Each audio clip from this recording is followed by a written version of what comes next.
ang mga kwento ng pag-ibig, kwento ng buhay at kwento ng pag-asa dito sa Barangay Love Stories. Love Stories.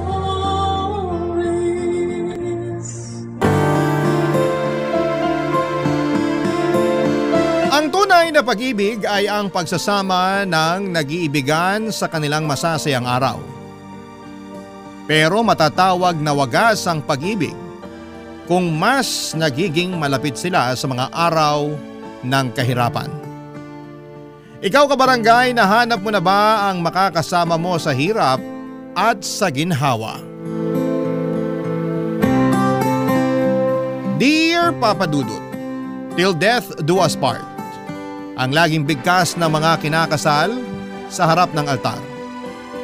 Ganon din ang pangakong binibitawan namin sa isa't isa ng asawa ko noong kami kinasal. At kahit papaano ay masasabi kong napanindigan naman namin ang pangakong yon.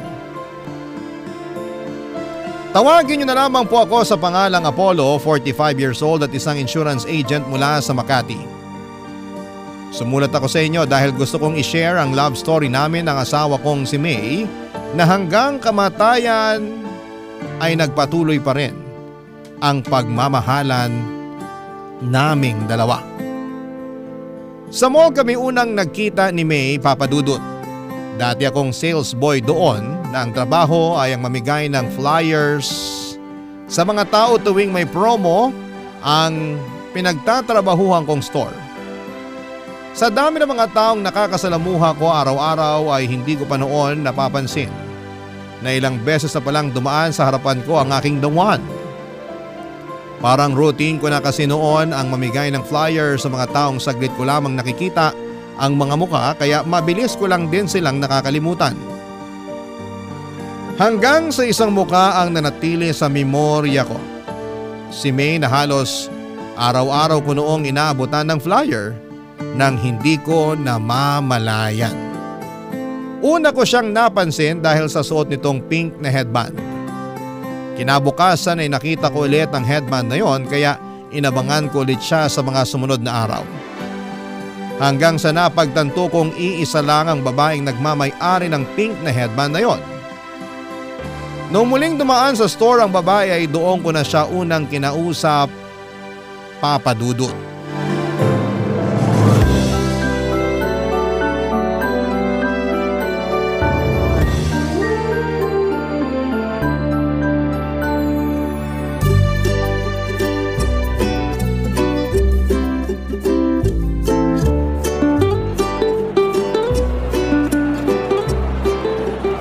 Good afternoon, ma'am. Ito po, flyer. May promo po kami this month. Baka gusto niyo po mag-avail. Salamat. Ay, teka lang. Ha? Ikaw na naman? Ano pong ibig niyong sabihin? Naalala kita eh. Ikaw yung lagi kong inaabutan ng flyer tuwing hapon. Baka po nagkakamali lang kayo. Hindi. Naalala ko yung pink mong headband eh. Dumaan ka na naman kahapon dito, di ba? Tapos nung nakaraang araw din. Hindi po ako yun. Aalis na ako. Sandali lang, sandali. Hindi nga ako yun.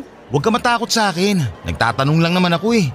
Tsaka, wala namang masama kahit araw-araw kang kumuha ng flyers namin. Curious lang talaga ako. Hindi nga ako yun, ang kulit. Talaga ba? Kahit i-check natin yung CCTV ng store? Ha? May CCTV ba rito? Oo! Ayan oh, sa tapat ng store namin. Natutuwa lang ako sa ginagawa mo na kahit araw-araw kitang inaabutan ng flyer, kinukuha mo pa rin. Yung iba kasi, hindi man lang nila ako pansinin kapag nag-aabot ako sa kanila. Ang sakit kaya nun kapag hindi ka pinapansin ng mga tao. Nahihiya lang din kasi ako kapag hindi ko kinuha yung inaabot mo. So, ikaw nga yung babae kahapon sa anong nakaraan. Sabi na eh, hindi ako nagkakamali. Naalala ko yung headband mo eh, kasi kakaiba. Pambata. Total, nandito ka na lang din. Baka naman may time ka para explain ko tong laman ng flyers namin. Okay. Hindi naman ako nagmamadali. Okay, sige. This month kasi, may promo kami. Kailan ba birthday mo? Tapos na. Tapos na ba? Sayang naman. Kapag kasi birthday mo this month, may 20% discount ka kapag bumili ka dito sa store ngayong buwan. Kasi anniversary namin. Pero huwag ka mag-alala. May 10% discount din kapag first time buyer. First time mo lang naman bumili sa amin kung sakali, no? Hindi ako mahilig sa gadgets eh. Hindi. Pero if ever lang bibili ka, ngayon ka lang din ba bibili dito sa amin? Oo, hindi pa ako nakakapasok dyan sa store nyo. Ayos! Ayun! So kung plano mong bumili ng cellphone o tablet o laptop, bumili ka na ngayong buwan kasi may discount ka. Ano palang pangalan mo? May. Ako pala si Apollo. Salamat Apollo pero wala akong pambili ng tinda nyo eh. Tsaka may cellphone na ako. Hindi ko kailangan ng bagong cellphone ngayon. Ganun ba? O sige, pero kapag nangailangan ka, dito ka sa amin pumunta ha. Tutulungan kita makakuha ng discount. Okay, sige. May kailangan ka pa ba? May gusto ka bang itanong? Ang totoo niyan, hindi yung ibinibenta mong sadya ko kung bakit ako paulit-ulit na dumadaan dito sa store nyo. Ha? Ano? Teka, sinasabi mo ba na sinasadya mong dumaan dito? Parang gano'n na nga. Wala naman talaga akong binibili sa mall na to eh. Bakit ka nagpupunta dito? Nangongolekta ka ba ng flyers? Hindi, wala nakakaya. Basta, alis na lang ako baka naabahala na kita. Hindi, sandali. Sabihin mo na. Bakit ka naman dumadaan dito kung wala ka naman palang ibang sadya? May sadya ko pero hindi yung store nyo ang sadya ko. Ano? Ikaw. Ha? Ako? Matagal ko nang gustong itanong sana yung pangalan mo pero nahihiya lang ako makipag-usap sa'yo. Bakit naman gusto mo malaman pangalan ko? Gusto kitang hanapin sa Facebook para ma-add sana kita. Talaga? Bakit naman? Ang dami mo namang tanong. Crush kasi kita. Ayan, nasabi ko na yung dahilan. Sasabihin mo na ba yung Facebook mo? Totoo ba? Oo nga. Malapit nang maubos yung kapal na mukha ko. Sabihin mo na yung Facebook mo para makaalis na ako. Ganito na lang. Malapit na matapos yung shift ko. Maantay mo ba ako? Bakit naman kita aantayin? Gusto mo makuha Facebook ko, di ba? Antayin mo ko. Gusto muna kita kilalanin bago ko ibigay yung FB ko. Maliit na tao si May, Papa Dudut. Wala pa yata siya sa 5 feet kaya kapag pinagtabi kami ay para kaming magkapatid. Maganda siya, maliit ang mukha pero mature na ang itsura. Singkit ang kanyang mga mata at napaka-expressive ng mga ito. Sa mga mata pa lang kasi ay matutukoy mo na kagad kung ano ang nararamdaman niyang emosyon dahil napaka-suggestive nito. Nakatira lang si May malapit sa mall kung saan ako nagtatrabaho noon. Tendera siya sa isang bakery nung nakilala ko siya. Lagi raw siyang tumatambay sa mall para makakita ng artista. Marami kasing nagaganap na mall shows sa mall na pinagtatrabahuhan ko noon at karaniwan ay marami rin talagang artista na nagpupunta noon. Noong minsang dumaan siya sa harapan ng store namin ay inabutan ko raw ng flyer si May at doon din ay agad siyang nakaramdam ng attraction sa akin. Hindi naman sa pagmamayabang pero mukha raw kasi akong artista, Papa Dudut. Simula noon ay araw-araw na siyang dumadaan sa store namin para kumuha ng flyer na inaabot ko sa mga tao. Hanggang sa mamukhaan ko na nga siya at nakausap. Doon na po nagsimula ang pagkakaibigan naming dalawa, Papa Dudut. Kinuha niya ang Facebook account ko para doon ako kulitin. Kakaiba ang personality ni May, mapaglaro at weird ang ugali nito. Para bang malayo sa mga normal na tao kung tumatakbo or tumakbo ang pag-iisip niya. Siya yung tinatawag na out of the box kung mag-isip. May usapan nga kami noon tungkol sa mga alaga naming hayop. At bigla na lang niya akong tinanong kapag daw ba magkakapareho ang size ng bawat hayop sa mundo. Sino raw sa kanila ang mananalo kapag naglaban? Napahagalpak na lamang ako ng tawa noon habang ini-imagine ko ang langgam at elepante na magkasing laki at naglalaban.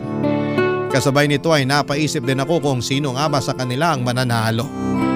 Dahil sa kakaibang personality na ito ni May, kung kaya naman ay nagkaroon din ako ng interes sa kanya. Kaya naman noon nagkaroon ako ng oras para magpahinga. Mula sa trabaho ay inaya ko siya para manood ng sine na agad naman niyang pinaunlakan, Papa Dudut.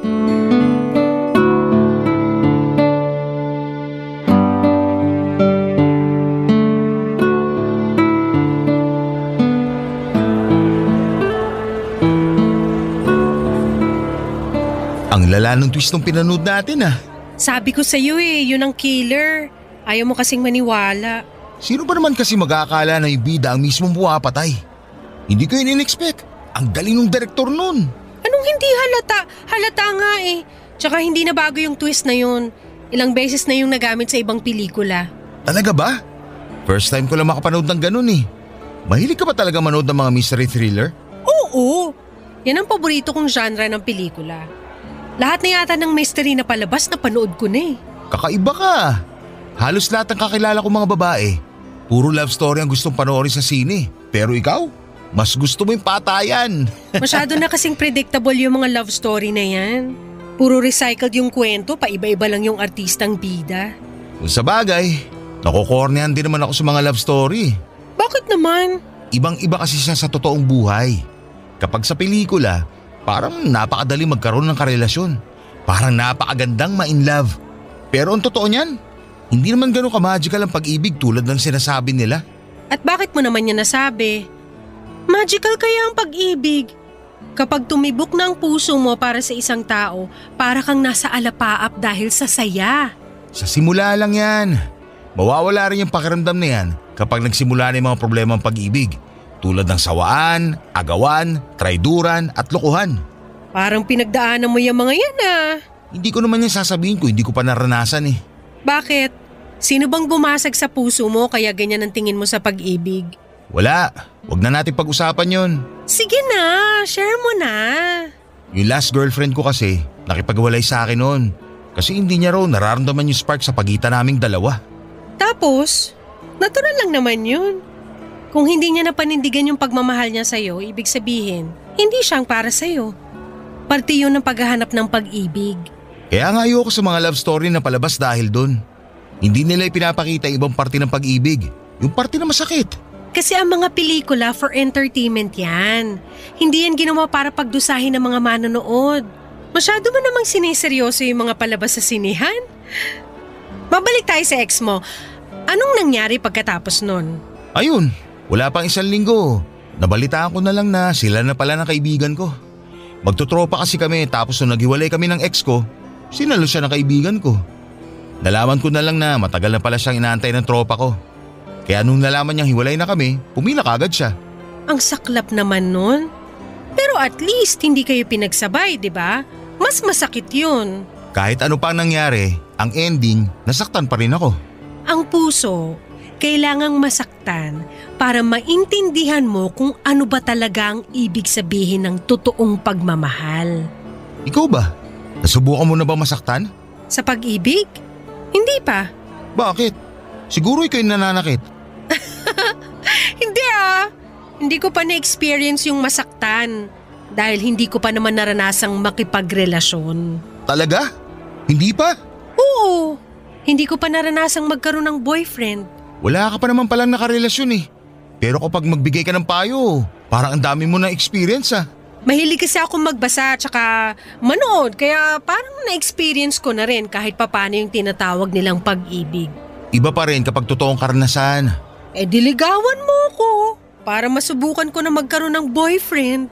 Lo, ang prangka mo talaga kahit kailan. Hindi naman na kasi sikreto na may gusto ko sa'yo. Ikaw lang naman yung inaantay ko Ay nako, tara na nga. Baka kung saan pa mapunta tong usapan na to. Kain muna tayo bago umuwi. Okay, sige.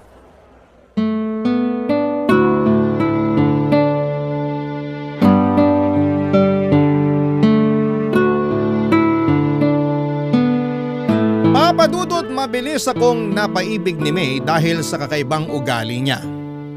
Napakasaya niyang kasama. Tuwing nasa tabi ko siya ay para bang nagliliwanag ang buong mundo ko. Wala akong ibang ginawa kundi ang tumawa at matuto kapag nakakasama ko siya. Niligawan ko siya at ang panliligaw na yon ay umabot ng 3 buwan dahil kakaiba rin ang paraan nito ng pagtanggap ng manliligaw. Mahilig kasi sa mga mystery games si May at ang kondisyon niya noong niligawan ko siya ay kailangan ko raw na magawa ang 3 bagay na nasa checklist niya. Hindi niya sinabi kung ano-ano ang mga yon kaya natagalan bago ko siya napasagot. Sa ilang buwang pagsasama namin ni May, ang isang bagay lang ang sigurado ko sa kanya. At yon ay ang kakaiba siyang mag-isip. Kaya ang ginawa ko ay gumawa ako ng mga bagay na hindi pangkaraniwan hanggang sa nakuha ko rin ang mga nasa checklist niya. Una na rito ang mag-date sa sementeryo. Naisip kong gawin yon dahil nasaktong birthday ng namayapa niyang nanay. Sinamahan ko siyang dumalaw sa sementeryo at doon din ay nagdala kami ng pagkain at nag-date. Para sa kanya, sementeryo ang isa sa mga pinakaromantikong lugar na pwedeng puntahan ng magkasintahan dahil bukod sa tahimik ay ipapaalala lamang nito sa dalawang nagmamahalan kung gaano kaikli at kaimportante ang buhay para lang paglaruan nito. Medyo dark pero may punto naman siya, Papa Dudut. Pangalawa ay ang mag-joyride pero sa tren. Sumakay kami sa last trip ng MRT mula sa North Avenue papunta sa Taft at sabay naming binilang ang bawat landmark na aming nalampasan. Ang pangatlo naman, ang bagay na hindi ko makakalimutang ginawa ko para kay May ay noong sabay kaming nagpatato kay Apo Wangod. Noong isinama kami ng kamag-anak ko mula sa abroad na magsagada. Pagkatapos noon sa mismong harapan ng mambabato ay sinagot ako ni May, Papa Dudut. Barangay Love Stories. Barangay Love Stories. Ang relasyon namin ni May ay umabot ng 5 taon bago kami nabiyayaan ng isang lalaking anak. Noong nag-celebrate ng 1 taon ang anak namin ay nagdesisyon kami ni May na magpakasal. Sabay naming binuo ang isang pamilyang masaya at puno ng mga hindi malilimutang karanasan. Matapos nga ang 3 taon ay nasundan pa ang panganay namin ng isa namang babae. Maayos ang naging buhay namin ni May sa mga sumunod na taon. Nakahanap ako ng bagong trabaho bilang isang insurance agent samantalang nanatiling housewife ang asawa ko para maalagaan ang 2 naming anak, Papa Dudut. Napakasimple lang ng buhay namin noon. Hindi man kami nabiyayaan ng yaman ay labis-labis naman ang sayang pumapalibot sa pamilya namin. Ito'y dahil hindi hinayaan ni May na maging boring ang pamilya namin. Lagi siyang may handang pasabog sa bawat araw ng buhay namin na siyang nagiging core memory ng bawat isa sa amin. Lalo na ang mga anak namin. Hindi siya nawawala ng pakulo mula sa paggawa ng gawaing bahay, pag-iipon ng pera at kung ano-ano pa. Lagi siyang gumagawa ng laro na naging bonding time na rin namin. Isa sa mga hindi ko malilimutan tuwing nanonood kami ng TV ay paunahan pa kami sa paghula kung anong brand ng patalastas ang nasa screen namin. Pero ang masasayang araw na yon ay nabigyan ng tuldok nung bigla na lamang nakaramdam ng kakaiba si May sa kanyang katawan. Laging sumasakit ang binti nito noon. Nang ipacheck namin sa doktor, ang nararamdaman niya ay napagalamang mayroong bukol sa hita niya na kasing laki ng ponkan. Sumailalim siya sa iba't ibang klase ng test tulad ng MRI, ultrasound at biopsy. Umabot ng halos 1 buwan bago nakumpirma ng asawa ko ay mayroong sarcoma.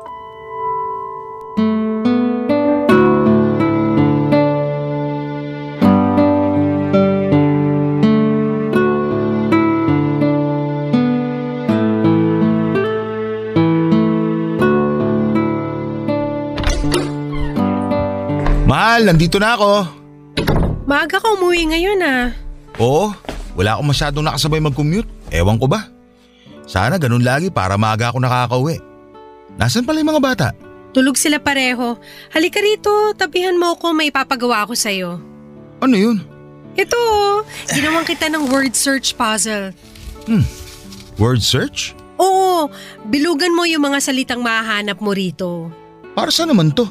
Basta, may 5 salita akong nilagay dyan. Okay, wala bang clue?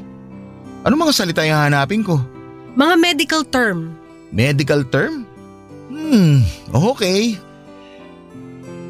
Ayun, malignant, tama ba? Tama, 4 pa. Ano pa ba? Hindi ako maalam sa mga medical na to eh. Ito, tama ba to? Biopsy! Galing! 3 pa, dalingan mo! Para saan ba kasi to? Basta, kapag nahanap mo na lahat yung words, may ibabalita ako sa'yo. O sige. Ayun! Therapy. Ayun pa! Tumor! Isa na lang. Nasaan pa ba? Hindi, mali. Nahanap ko na yung huli! Cancer! Congrats! Ano namang kinalaman ito sa ibabalita mo sa akin? Ano ba yung mga nahanap mong salita? Cancer, tumor, therapy, malignant, tapos biopsy. Teka, dumating na ba yung mga test mo sa ospital? Oo, nagkausap na kami ng doktor ko kanina. Confirmed. Ang alin? Yung mga binilugan mong salita, yan yung sakit ko. Cancer. Ano? Pinaglaro mo ako para lang sabihin may cancer ka? Pinaglolo ko mo ba ako, May? Ang boring naman kasi kapag sinabi ko lang sa'yo ng diretsahan. Mas maganda yung may thrill para surprise. Sa tingin mo, nakakatuwa itong ginagawa mo? Buhay ito pinag-uusapan natin. Magseryoso ka naman kahit ngayon lang. Hindi lahat pwedeng gawing laro. May cancer na nga ako, pinapagalitan mo pa ako. Sorry. Ikaw kasi. Anong sabi ng doktor? Anong klaseng cancer? Anong stage? Sarcoma. Ano yun? Anong klaseng cancer yun? Hindi ko maalala yung sinabi ng doktor. Parang cancer sa buto at sa tissue. Parang ganun. Buong katawan. Kailangan ko raw ng treatment para maagapan yung pagkalat ng cancer. Kailan ka magsisimula? Wala pang date. Sinabi ko kay Doc na kakausapin muna kita tungkol dito. Magpa-treatment ka na. Huwag na natin patagalin to. Pero kakayanin ba natin yung gastos? Huwag mo nang problemahin yan. Ako nang bahala sa gastos. Magagawan ko yan ng paraan. Hindi ba mas makakabuting mamatay na lang kaysa idamay ko pa kayo sa problemang to? Anong pinagsasabi mo? Ang pera nahahanap yan. Ang buhay, hindi na yan napapalitan. Mas gusto ko na lang na malubog sa utang kaysa mamatay kami. Tandaan mo yan. Oh, nagagalit ka na naman. Ayoko lang na ganyan ang iniisip mo. Walang mabuting maidudulot ang pagkamatay mo. Kaya labanan mo yung sakit mo. Para sa mga anak natin at para sa akin. Sige, oo, lalaban ako. Magpapagamot ako. Alam na ba to ng mama mo? Ikaw pa lang ang pinagsabihan ko. Tatawag ako kay mama mamaya baka sakaling makahiram din tayo sa kanya ng panggastos. Kakausapin ko rin yung mga kapatid ko tungkol dyan. Basta ang mahalaga ngayon, magsimula ka na sa treatment mo. Papadudot lumaban si May at ginawa ko ang lahat para matustusan ang mga gastusin para sa treatment niya. Nag-apply ako sa mga loans at naghanap ng sideline para mabayaran ang mga hospital bills ni May. Hindi rin naman po kami pinabayaan ng mga kamag-anak at kaibigan namin. Nagpaabot din ng tulong ang pamilya ni May, ganoon din ang mga kapatid ko. Minsan kapag nasa ospital kami, ay ang mga in-laws ko ang nagbabantay sa mga bata. May oras nga noon na ilang linggong nawalay sa amin ng mga anak namin dahil kinailangan namin magstay sa ospital noon. Sa awa ng Diyos ay nalaban na naman ni May ang kanyang sakit matapos siyang magpa-opera. Tumalab ang treatment nito at sumailalim sa remission o pagkawala ng mga sintomas ng kanyang sakit ang asawa ko. Sobra-sobra ang pasasalamat ko noon sa Diyos. Dahil dininig nito ang mga panalangin ko na habaan pa ang buhay ni May. Masyado pa kasing bata ang mga anak namin para mawala ng ina. Kaya nakahinga ko nang sabihin ng mga doktor na maayos na ang lagay ng asawa ko na wala ng sintomas ng cancer sa katawan niya. Unti-unti ay bumalik sa dati niyang sigla si May, sabay naming binawi ang mga oras at panahong nasayang dahil sa sakit nito, kasama ang mga anak namin. Muli naming binalik ang dating sigla ng aming pamilya at sa loob ng 3 taon ay namuhay kami ng tahimik at masaya. Subalit muling sinubok ang tatag at pananampalataya ng aming pamilya noong muling nagparamdam ang sakit ni May.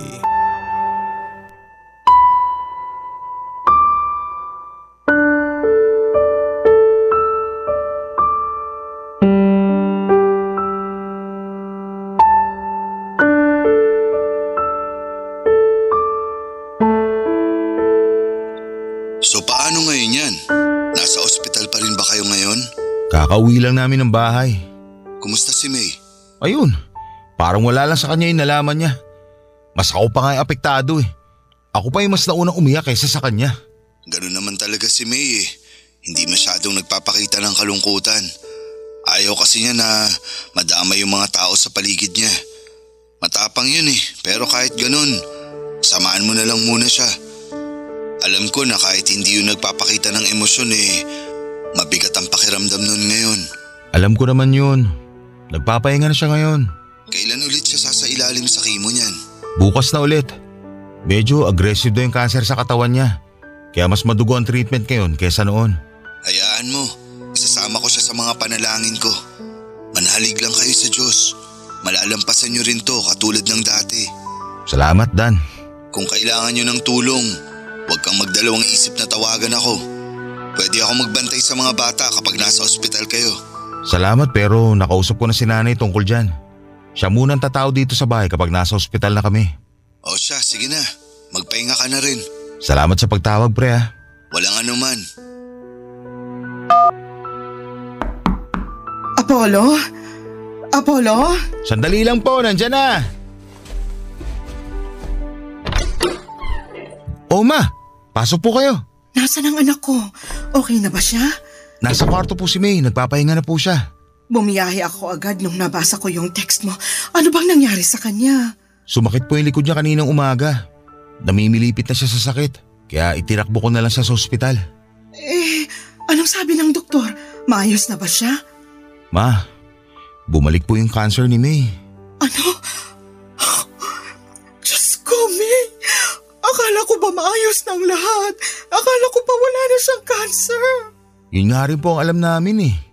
Pero sabi ng doktor, may pagkakataon talaga na bumabalik yung tumor sa mismong pinanggalingan nito. Mahabaging Diyos, ano nang nangyayari dito sa anak ko? Ma, sa inyo ko lang po muna sasabihin to.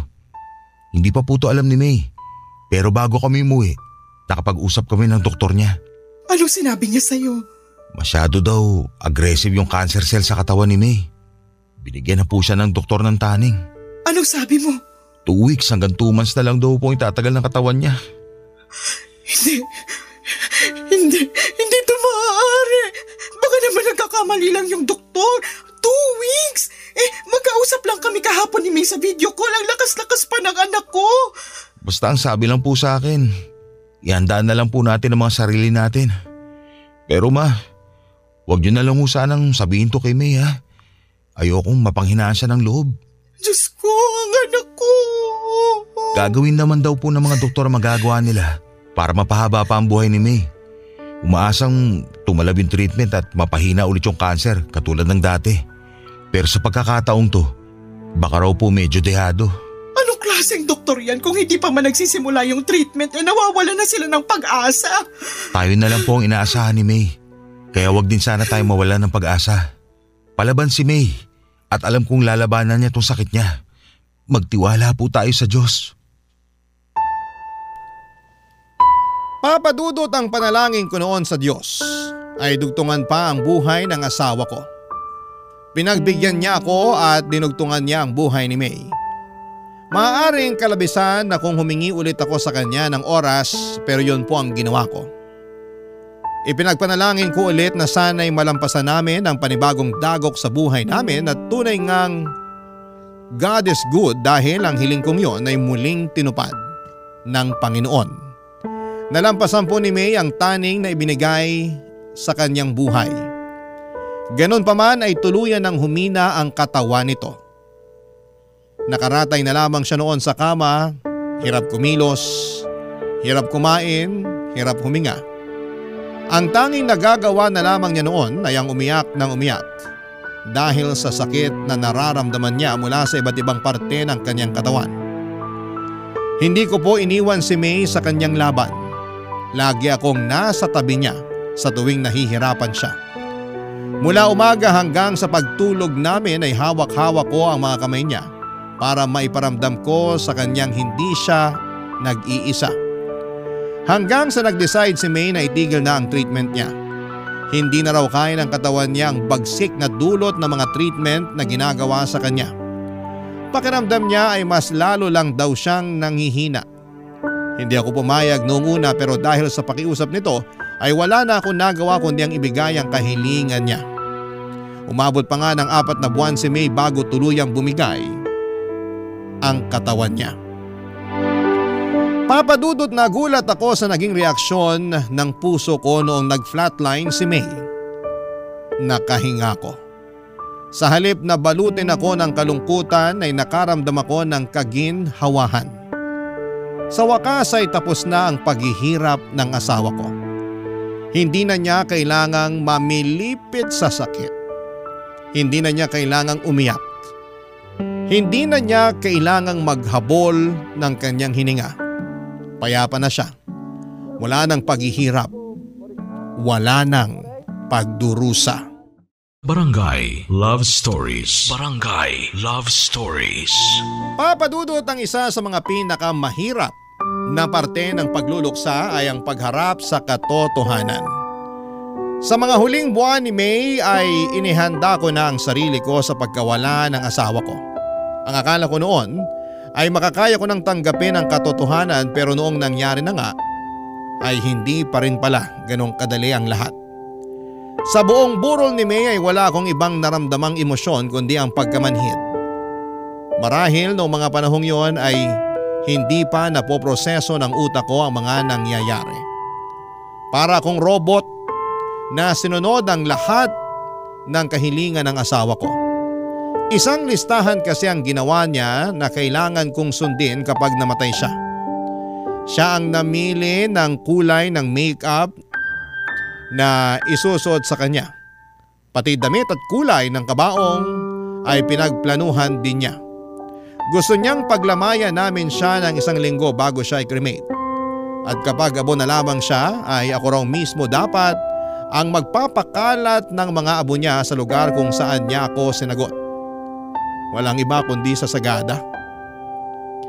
Ginawa ko ang lahat ng iyon, Papa Dudut, maliban sa huli nitong kahilingan na ikalat ang abo niya. Hindi ko pa kasi siya kayang bitawan. Kaya naman pinagsantabi ko muna ang kanyang kahilingang yon.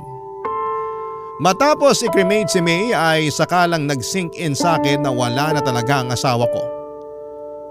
Hindi na niya maisusuot ang paborito niyang damit. Hindi na niya magagamit ang mga make-up na nakakalat pa rin sa kanyang vanity mirror. Hindi na niya matatapos ang librong binabasa niya na nooy 3 chapters na lamang ang natitira. Wala na ang asawa ko. Isa yung katotohanan na nahirapan akong tanggapin. Gabi-gabi akong umiiyak sa CR, Papa Dudut, habang pilit na tinatago ang nararamdaman kong kalungkutan mula sa mga anak ko.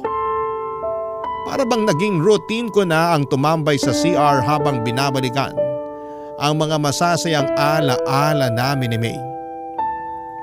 Isang gabi habang nakatambay ako sa CR at inaalala ang mga old pictures namin ng asawa ko ay bigla akong tinawagan ng kaibigan kong si Dan, Papa Dudut.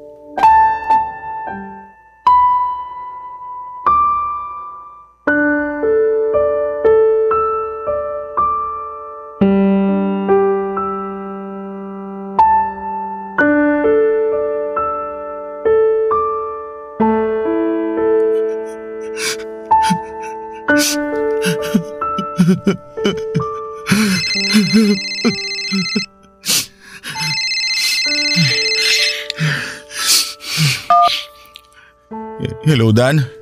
Napatawag ka. Hello, pre. Gising ka pa ba? Hindi ba kita naabala? Hindi naman. Gising pa ako. May inaayos lang ako. Bakit? May problema ba? Wala naman. Kukumustahin lang sana kita. Maayos naman ako ngayon.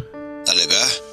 Alam ko na nasa sitwasyon ka ngayon kung saan hindi mo na pwedeng i-deny yung nangyari.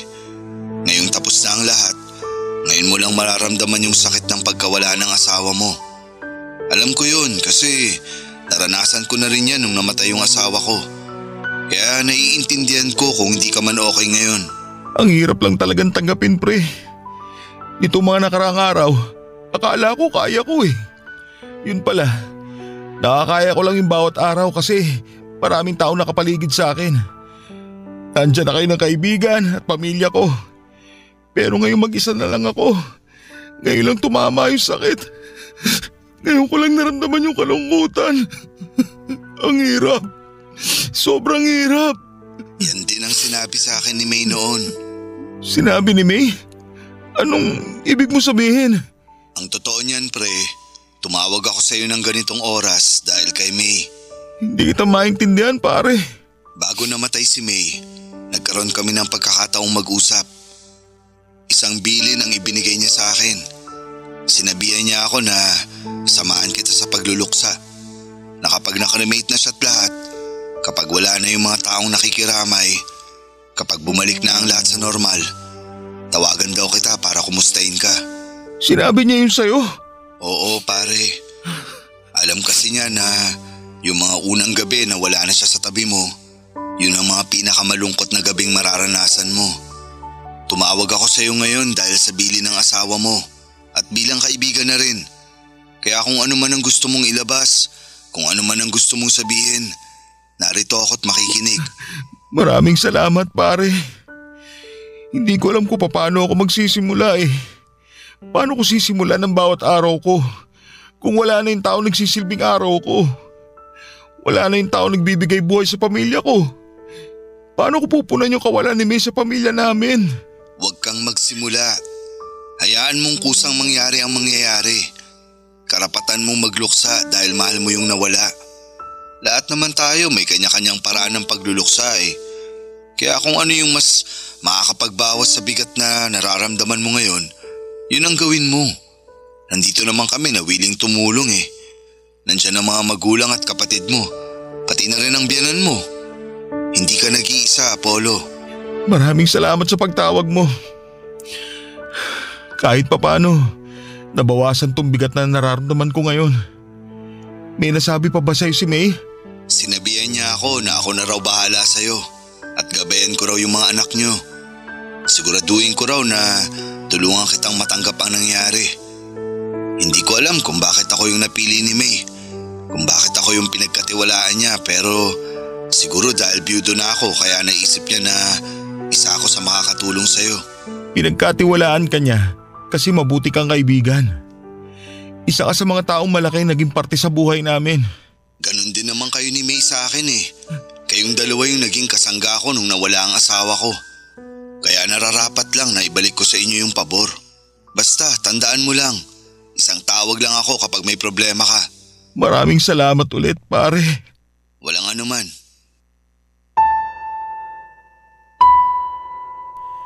Nagulat ako, Papa Dudut, na kahit nawala na si May, ay nagawa pa rin pala niyang magplano para sa hinaharap.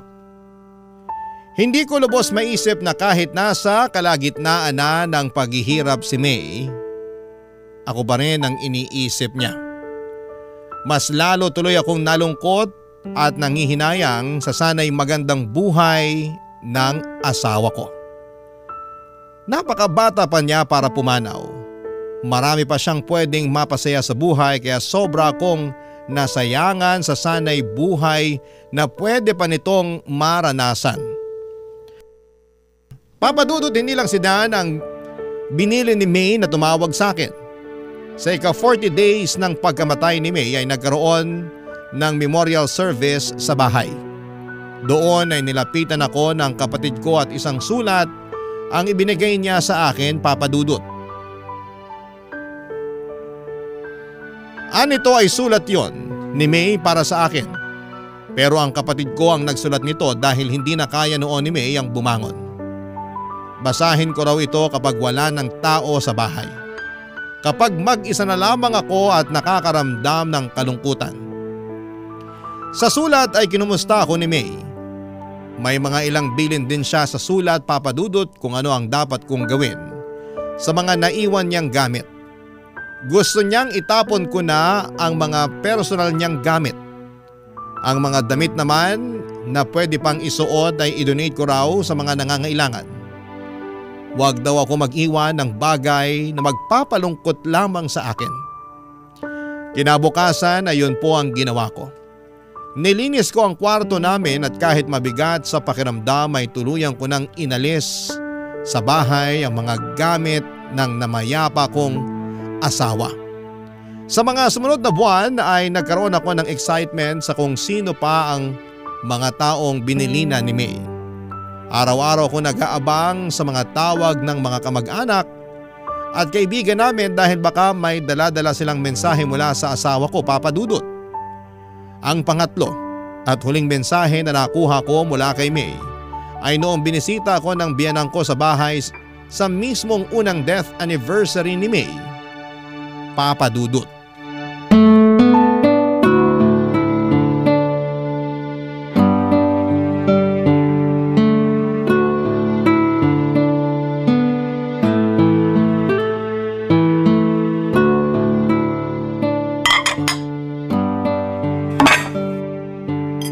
Ma, ako na po dyan. Hindi na, ako na magliligpit dito. Dalhin mo na lang to sa kapitbahay nyo. Pansit yan sa kaputo. Sayang din kapag hindi naubos, wala namang iba ng kakain. Maliban na lang kung may darating ka pang bisita. Wala na pong darating. O siya, itong itinabi kong ulam, ulamin nyo na lang bukas. Sige po. Nakakapagod tong araw na to. Alam mo ba, simula 4:00 nagluluto na ako. Sabi ko naman po kasi sa inyo, Ma. Mag-order na lang po tayo para hindi kayo mapagod. Hindi pwede. Kapag nag-order tayo, para na rin nating ininsulto si May. Dapat bigyan pa rin natin siya ng oras kahit na sa paghahanda lang ng anibersaryo ng pagkamatay niya. Alalahanin natin siya sa pamamagitan ng pagkaing inihanda natin para sa kanya mismo. Salamat po pala sa pag-prepare ng handa ngayon. Walang anuman. Nasabi na sa akin niya ni May bago pa siya pumanaw. Binili na niya ako na pagsapit daw ng death anniversary niya, ako raw ang magluto ng handa dahil hindi ka raw marunong magluto. Binili na niya rin po kayo? Oo. Nung hinatid mo yung anak mo sa eskwela noon, ako yung naiwan na nagbantay kay May. Nag-usap kami tungkol sa buhay-buhay, tapos nabanggit niya na natatakot siyang mamatay. Hindi dahil mawawala na siya sa mundong to, kundi dahil maiiwan niya kayong mag-aama niya. Paano na lang daw kapag may handaan? Sino na raw ang magluluto? Tapos napag-usapan namin, yun nga, tungkol sa death anniversary niya na samahan kita kasi alam niya na hindi ka marunong maghanda sa mga ganitong klaseng okasyon. Kahit kailan talaga. Kahit wala na siya rito, kami pa rin ang inaalala ni May. Ay, ganun talaga yung batang yon. Mas iniisip niya yung kapakanan ng iba kaysa sa kanya. Bago pala siya pumanaw, may iniwan si May para sa'yo. May iniwan po siya? Ano po yun? May nirecord siya para sa'yo. Sabi niya, iparinig ko raw to sa'yo sa first anniversary ng kamatayan niya. Nasaan po? Ay, taka, nandito sa cellphone ko eh. Tulungan mo nga akong hanapin, nasa recording yun eh. Amin na po. Ako na ang titingin. Ayan yung cellphone ko. Hanapin mo na lang. 556655 ang passcode. Sige po. 556655. Tapos sa recording po, no? Oo, May ang nakalagay na pangalan. Ayun po, nakita ko na. Play ko na po. Sige, play mo na. Hello, mahal. 1 taon na ba ang lumipas? Ang bilis naman. Parang kailan lang nung nawala ako ah.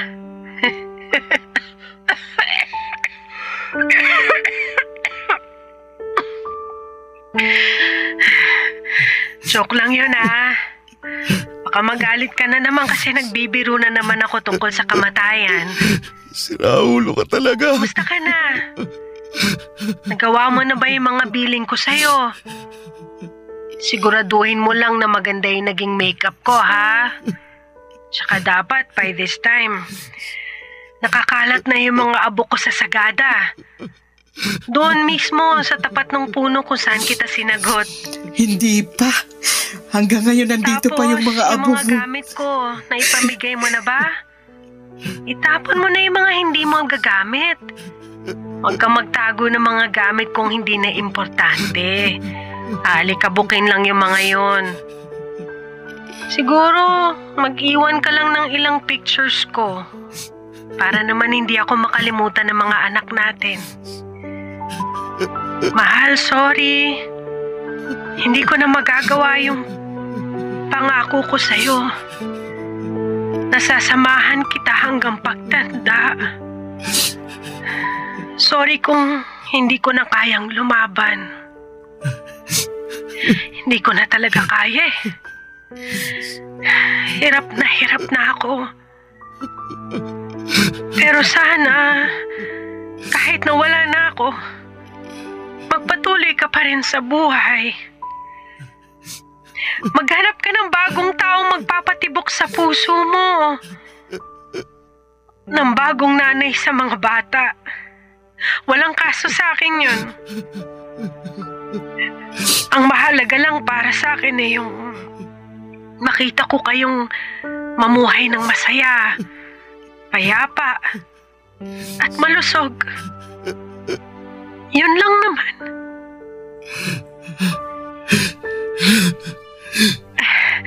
Ito na yung huling habiling ko sa'yo. Ikaw nang bahala sa mga bata, ha? Paalam, mahal ko. Paalam, mahal.